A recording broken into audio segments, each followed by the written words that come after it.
حق کی راہ میں ڈٹ جانے والوں کی تاریخ میں مشاطہ فرعون کا بڑا عظیم کردار ہے۔ مشاطہ بالوں کو بنانے، سنوارنے والی اور کنگھی پھیرنے والی عورت کو کہا جاتا ہے۔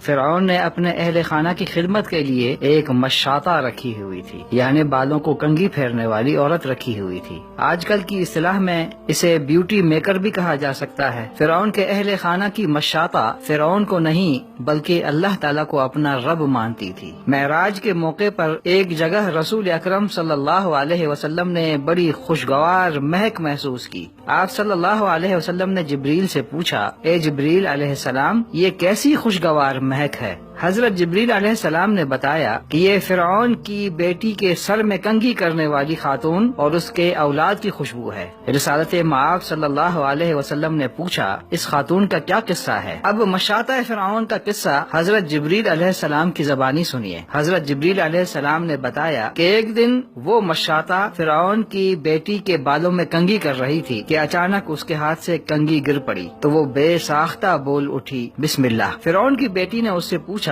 یہ بسم اللہ کا مطلب کیا ہے؟ کیا تمہاری مراد میرے باپ کے نام سے ہے؟ اس خاتون نے جواب دیا، نہیں بلکہ میرا اور تیرے باپ کا رب اللہ ہے۔ فرعون کی بیٹی نے یہ سن کر کہا، میں تمہاری یہ بات اپنے باپ فرعون کو بتاؤں گی۔ اس خاتون نے کہا، ٹھیک ہے، جاؤ بتا دو۔ چنانچہ بیٹی نے یہ بات اپنے باپ یعنی فرعون سے کہہ دی۔ فرعون طیش میں آ گیا۔ اس نے فوراً اس خاتون کو اپنے دربار میں طلب کیا اور اس سے پوچھا، اے عورت، تیرا میرے سوا بھی کوئی رب ہے؟ اس خاتون نے انتہائی جرأت اور شجاعت سے جواب دیا، ہاں، میرا اور تیرا رب اللہ ہے۔ یہ جواب سن کر فرعون نے تانبے کی ایک بڑی دیگ میں تیل یا کھولتا ہوا پانی بھرنے کا حکم دیا۔ جب یہ دیگ خوب تپ گئی تو فرعون نے حکم دیا کہ اس خاتون کو اور اس کی اولاد کو اس میں ڈالا جائے۔ خاتون نے فرعون سے کہا، میری تجھ سے صرف ایک درخواست ہے۔ فرعون نے پوچھا، کیا درخواست ہے؟ خاتون نے کہا، میں یہ پسند کرتی ہوں کہ تو میری اور میرے بچوں کی ہڈیاں ایک ہی کپڑے میں جمع کر کے ہمیں دفن کر دیا جائے۔ فرعون بولا، یہ تیرا ہم پر حق ہے، ہم ایسا کریں گے۔ پھر فرعون کے حکم پر اس کی آنکھوں کے سامنے اس کے بچوں کو ایک ایک کر کے کھولتی ہوئی دیگ میں ڈال دیا گیا۔ آخر میں اس کا ایک شیرخوار بچہ باقی رہ گیا۔ اس خاتون کو اس بچے سے بے حد پیار تھا۔ وہ اپنے اس بچے کی وجہ سے جھجک کر ذرا پیچھے ہٹی تو شیرخوار بچہ اللہ کی قدرت سے بول اٹھا، اماں جان، بے خوف و خطر اس میں کود جائیے، بے شک دنیا کی سزا آخرت کے عذاب کے مقابلے میں کہیں ہلکی ہے۔ چنانچہ وہ خاتون اس کھولتی دیگ میں بے خطر کود پڑی، مگر فرعون کو اپنا رب نہیں کہا۔ اس خاتون کی خوشبو